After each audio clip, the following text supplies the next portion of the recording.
Hello दोस्तों, कैसे हैं आप लोग? आशा करता हूँ आप लोग बहुत अच्छे होंगे और मन लगा के पढ़ रहे होंगे। आपने अपनी तैयारी बहुत बेहतर ढंग से स्टार्ट कर दी होगी, ये ऐसा मैं उम्मीद करता हूँ और आप अपने एग्ज़ाम में बहुत अच्छे नंबर लेके आएँगे। तो मैं आपके अच्छे नंबर लाने के लिए थोड़ा एक्स्ट्रा मेहनत कर रहा हूँ, जिसका आप सपोर्ट करेंगे और वीडियो लाइक करके शेयर ज़रूर करेंगे। तो ये तीसरा वीडियो है बेटा, पहले 2 वीडियो हम अपलोड कर चुके हैं जिसमें हमने आपको इम्पोर्टेंट डेरिवेशन करवाए थे। ये तीसरा इम्पोर्टेंट डेरिवेशन है और ये वाला डेरिवेशन उसी से रिलेटेड है जिससे जस्ट पहले वाला हमने इससे जस्ट पहले वाला वीडियो किया था, जो दूसरा वीडियो था। अगर आपने वो वाला वीडियो अच्छे से समझा होगा तो ये वाला जल्दी समझ में आ जाएगा। ठीक है, उसमें मैंने बेसिक से समझाया था, इसलिए हम यहाँ पर बेसिक कॉन्सेप्ट नहीं बताएंगे। आप बेसिक समझने के लिए पिछले वाली वीडियो देखेंगे, जिसकी वीडियो का लिंक मैं इस वीडियो के नीचे डिस्क्रिप्शन में डाल दूंगा, आप वहाँ से देख सकते हैं। अदरवाइज आप चैनल पे आके देख सकते हैं दूसरा वीडियो। ओके, चलिए ये तीसरा वीडियो बेटा, ये कि बहुत ज़्यादा इंपॉर्टेंट है। तो डेरिवेशन आपका है अनंत विस्तार की आवेशित अचालक प्लेट, जिसको हम परावैद्युत परत भी बोलते हैं, के कारण वैद्युत क्षेत्र की तीव्रता हमें ज्ञात करनी है। ठीक है, तो कल बेटा हमने क्या किया था, रेखीय आवेश था। रेखीय यानी कि एक तार पर वैद्युत क्षेत्र की तीव्रता हमने निगमन किया था। यहाँ पर हम पृष्ठीय आवेश घनत्व, सॉरी पृष्ठीय पर कल रेखिक तार था, एक तार था, इस पे आवेश था। अब क्या बेटा, अब है पृष्ठ, यानी इसमें क्षेत्रफल है। कल में सिर्फ लंबाई थी, इसमें क्षेत्रफल है, यानी लंबाई भी है और चौड़ाई भी है, दोनों चीजें, तो इससे पृष्ठीय हो गया। ठीक है, तो इस पर हमें क्या निकालना है, वैद्युत क्षेत्र की तीव्रता हमें ज्ञात करना है। ठीक है, चलिए अब देखिए, इसको थोड़ा समझ लीजिए आप। ये एक पृष्ठीय एरिया है, क्षेत्रफल पृष्ठ है, और इस पे हमने एक काल्पनिक, जो देखो बेटा, हमें जब वैद्युत क्षेत्र निकालना होता है तो हमें गौसीय प्रमेय हमें लगानी होती है। तो गौसी प्रमेय लगाने के लिए, गॉस की प्रमेय लगाने के लिए हमें काल्पनिक पृष्ठ मानने पड़ते हैं। तो हमने एक बेलनाकार काल्पनिक पृष्ठ माना हुआ है। ये काल्पनिक पृष्ठ है जो आपको दिख रहा है यहाँ से लेके यहाँ तक, और ये पूरा पाइप एक ही है। ठीक है, और जो कि एक कल्पना की गई है, रियलिटी में ऐसा नहीं है। और इस पृष्ठ की जो लंबाई है, यानी कि जो गोसी, जो आप गोल गोल देख रहे हैं ना, इसकी जो लंबाई है वो 2r है।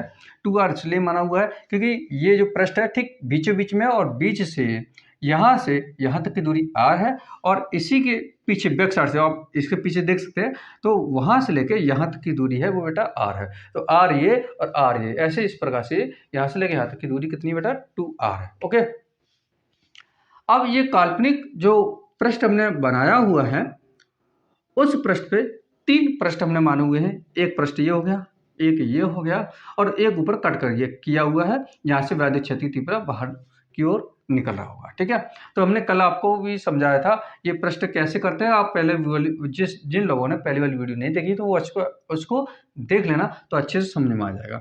अब आप देखेंगे यहाँ पर वैद्युत क्षेत्र की तीव्रता एक यहाँ से इस पृष्ठ से बाहर की ओर निकल रही है। ठीक है, और पृष्ठ का भी मुंह इधर है, इसलिए यहाँ पे थीटा इक्वल टू 0 डिग्री रखा हुआ है।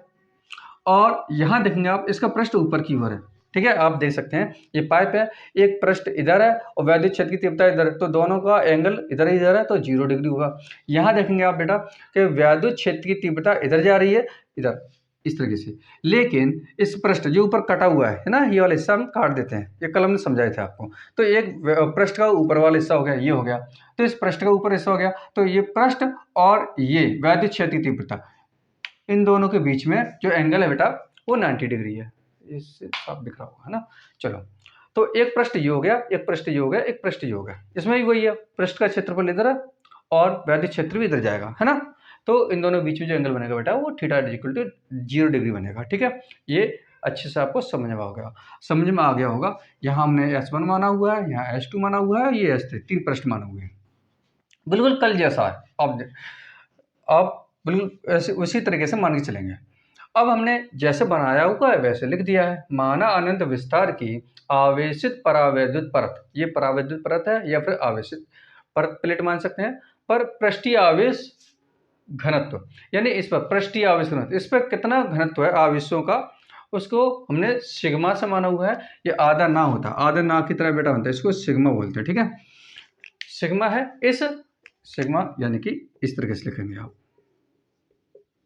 सिग्मा। ठीक है, सिग्मा है इस परत से यानी इस परत से स्मॉल r दूरी से, वैसे 2r हमने बता दिया आपको, यहाँ से r दूरी पर ये पृष्ठ हुआ है, ये पृष्ठ और ये पृष्ठ है, तो हम यहाँ से यहाँ तक की दूरी r दूरी पर वैद्युत क्षेत्र की तीव्रता ज्ञात करनी है, जिसके लिए 2r यानी हमें वैद्युत क्षेत्र की तीव्रता यहाँ पर और यहाँ पर ज्ञात करनी है। यह भी 0 हो जाएगा, समझा जाए कैसे। तो यहाँ की दूरी, इन दोनों के बीच की दूरी हमने क्या मान रखी बेटा, 2r लंबाई की एक बेलनाकार काल्पनिक गौसीय पृष्ठ खींचा हुआ है। ठीक है, ये काल्पनिक है, मैं भूल गया हूँ, आप यहाँ काल्पनिक कर लेना। ठीक है, तो यहाँ तक आपको समझ में आ गया होगा अच्छे से, जैसे मैंने बनाया हुआ है वैसे इधर लिखा हुआ है। अब जिन बच्चों ने पहला वाला वीडियो देखा है तो उनको अच्छे समझ में आ जाएगा। यहाँ पर हम एक घनत्व निकालते हैं, है ना। तो कल रेखीय आवेश घनत्व था, यहाँ पर पृष्ठीय आवेश घनत्व लाएं, क्योंकि यहाँ पे पृष्ठ बना हुआ है। तो यहाँ लिखेंगे पृष्ठीय आवेश घनत्व, यानी स्मॉल सिग्मा इक्वल टू होता है बेटा Q अपॉन S, या फिर हम कह सकते हैं एकांक क्षेत्रफल पर उपस्थित कुल आवेश, ये हो गया कुल आवेश, है ना, और एकांक क्षेत्रफल यानी सरफेस हो गया पृष्ठ। एकांक क्षेत्रफल पर उपस्थित कुल आवेश के अनुपात को क्या कहते हैं, पृष्ठीय आवेश घनत्व कहते हैं, जिसको स्मॉल सिग्मा से प्रदर्शित करते हैं। बिल्कुल कल जैसे करना है। अब क्या करेंगे, एस इधर आ जाए गुणा में, तो ये कुछ इस तरीके से हो जाएगा sigma into S equal to Q, या फिर ऐसे लिख सकते हैं, पलट देंगे Q equal to sigma into S. ये इक्वेशन नंबर फर्स्ट हो गया। ऐसा हमने कल भी किया था, आपको ध्यान होगा। इसके बाद फिर हमने क्या किया था, इसके बाद लिया था हमने, अब यहाँ पे वैद्युत फ्लक्स निकलना है ना, तो वैद्युत क्षेत्र की तीव्रता निकालना है, तो वैद्युत फ्लक्स लगाना पड़ेगा। तो यहाँ लिखेंगे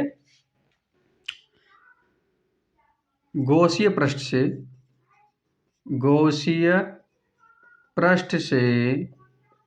निर्गत वैद्युत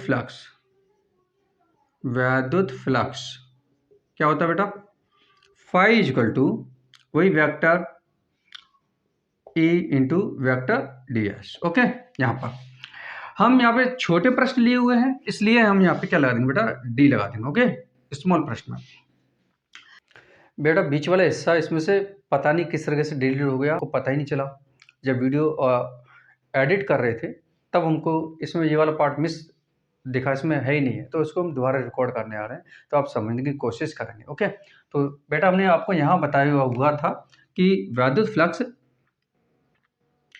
flux D phi equal to, आपको बताया था vector E dot vector S, ये बताया था। और आपको पता होगा पिछली वीडियो में मैंने बताया था आपको कि vector A dot vector B, है ना, क्या फॉर्मूला होता है AB cos थीटा, यानी वेक्टर जैसे हट जाएंगे cos थीटा आ जाएगा। इसी प्रकार से यहाँ पर हम लगा देंगे बेटा D phi equal to B vector हट जाएगा E ds cos थीटा, ये हो जाएगा। ओके, ये वैद्युत फ्लक्स ज्ञात करने के लिए फॉर्मूला होता है। अब बेटा इसमें कितने पृष्ठ हैं, इसमें 3, मैंने आपको समझाया हुआ था, यहाँ पर मैंने इरेज कर दिया है, आप समझ लेंगे। एक पृष्ठ ये, एक ये और एक इधर था, तो टोटल 3 पृष्ठ थे। तो हम यहाँ लिखेंगे गौसीय पृष्ठ से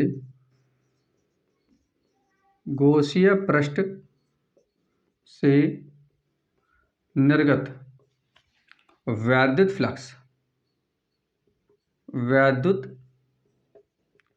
फ्लक्स, ठीक है।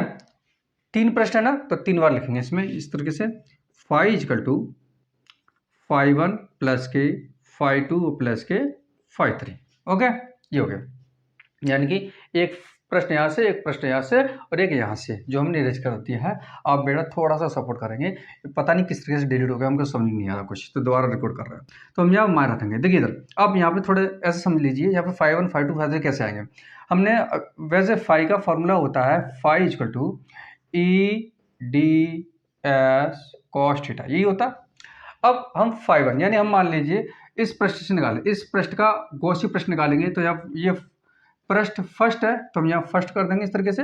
और वैद्युत क्षेत्र सब में एक जैसा है, इस पर भी E है और यहाँ पे भी E था, तो E एक जैसा रहेगा, तो हम यहाँ E रखेंगे इंटू D। पृष्ठ यहाँ पे कौन सा बेटा, फर्स्ट है, तो हम यहाँ फर्स्ट कर देंगे, और cos थीटा इस तरीके से। इसी प्रकार से यहाँ 2 होगा तो हम यहाँ 2 कर देंगे, 3 होगा तो 3 कर देंगे। तो हम उसको यहाँ ओपन कर दे रहे हैं इस तरीके से, E into DS1 cos theta plus E into ds2 cos theta plus e into ds3 into cos theta, ये हो गए। ठीक है, फाइव इक्वल टू, अब क्या करेंगे बेटा, यहां तक आपको दिख रहा है क्या? हाँ, अब हम यहाँ पर सबकी वैल्यू रख देंगे, तो फाइव इक्वल टू यहाँ हो जाएगा बेटा e into d s one और cos s plus s one का थीटा 90 डिग्री दिया हुआ है, 90 degree plus e into d s two और यहाँ पर थीटा दिया हुआ है कॉस 0 डिग्री और e into d s three यहाँ पर दिया हुआ है 0 डिग्री। ओके, यहाँ तक आप देख सकते हैं इस तरीके से डी एस कॉस 0। अब क्या करेंगे, इसके आगे आप देख सकते हैं मैंने यहाँ पे आपको अच्छे से समझाया हुआ है और दूसरे पार्ट में जो उसको मैं इसमें एडिट कर दूंगा। अब देखें बेटा, अब यहाँ से हम कंटिन्यू करते हैं ना, तो ये डी फाइव चल रहा था ना इधर, डी फाइव, तो हम ये लिखेंगे बेटा डी फाइव इजकल टू क्या हो जाएगा E into d s one into cos 90, यहाँ कॉस 90 है ना, तो कॉस 90 का मान जिनको याद नहीं है वो इधर याद कर लें। कॉस 90 का मान बेटा होता है 0 और कॉस 0 का मान होता है 1, है ना। तो कॉस 90 का मान हम यहाँ रखेंगे 0 प्लस e इंटू यहाँ डी एस टू है इंटू यहाँ पर क्या है कॉस 0 है, तो कॉस 0 का मान 1 प्लस e इंटू सॉरी यहाँ पर रहेगा टी एस 3 इंटू 1, ठीक है, 1 रहेगा। कॉस 0 इधर कॉस 0 था ना, उधर यहाँ पे कॉस 0 था तो कॉस 0 1 रख दिया। अब देखेंगे इधर आप 0 को किसी संख्या में गुणा करते हैं तो पूरा 0 हो जाता है, तो ये हो गया 0 प्लस 1 का गुणा इसमें करेंगे तो ये ऐसे ही रहेगा e into d s two plus e into d s three, ये हो गया। ठीक है, अब हम बेटा इसमें क्या करेंगे, अब ये 0 कोई मतलब नहीं है, इसको मैं यहीं साफ कर देता हूँ। ठीक है, ये इसका कोई मतलब नहीं है। ठीक है, अब हम इसका इंटीग्रेशन कर देते हैं, छोटे छोटे पार्ट है, तो मैंने आपको कल भी समझाया छोटे छोटे पार्ट को जब टोटल करते हैं, टोटल निकालते हैं तो संपूर्ण पृष्ठ का हम क्या निकाल देते हैं, समाकल निकालते हैं। तो ये लिखेंगे संपूर्ण गौसीय पृष्ठ का वैद्युत फ्लक्स। ओके, तो क्या करेंगे, इसका समाकलन इंटीग्रेशन कर देते हैं, तो यहाँ पर हो जाएगा डी फाइव इजकल टू वैद्युत क्षेत्र ई सब में एक जैसा है, तो इंटीग्रेशन इसका नहीं करेंगे, इसका करेंगे क्योंकि ये प्रश्न चेंज हो रहा है। कैसे कल हम आपको समझाते हैं, अब थोड़ा बेसिक चीज़ें हम बार बार नहीं बताएंगे। ठीक है, यहाँ तक ये इधर चल रहा है पीछे सा। अब इसको S2 टोटल सरफेस हमने S माना हुआ था, आपको लिखा रखा है कि टोटल सरफेस हमने क्या माना हुआ, S माना हुआ था, लेकिन यहाँ पे हमने छोटे पार्ट S2 ले लिया, D लगा दिया था, तो टोटल सरफेस कितना हो जाएगा, S हो जाएगा, तो E इंटू यहाँ हो जाएगा बेटा S और प्लस इसका भी हो जाएगा E इंटू S, ये हो गया। ठीक है, सरफेस ये इसका इंटीग्रेशन करेंगे तो टोटल 5 आ जाएगा, तो 5 इजकल टू हो जाएगा ES और ES कितना हो जाएगा बेटा 2ES हो जाएगा। ठीक है, जिसको नहीं पता वो समझ लें जरा, x प्लस एक्स क्या होता है 2x, इसी प्रकार से एक्स वाई और प्लस के एक्स वाई क्या होता है 2xy, इसी प्रकार से ES और ES क्या हो जाएगा, देखो यहाँ पे एक मानेंगे और इसको भी क्या मानेंगे, एक और कितना हो जाएगा 2 ES लग जाएगा। ठीक है, तो हमने ये क्या निकाल लिया, वैद्युत फ्लक्स निकाल लिया है। ठीक, इसको हम मानेंगे समीकरण नंबर 2। ठीक है, गॉस की प्रमेय से, गॉस की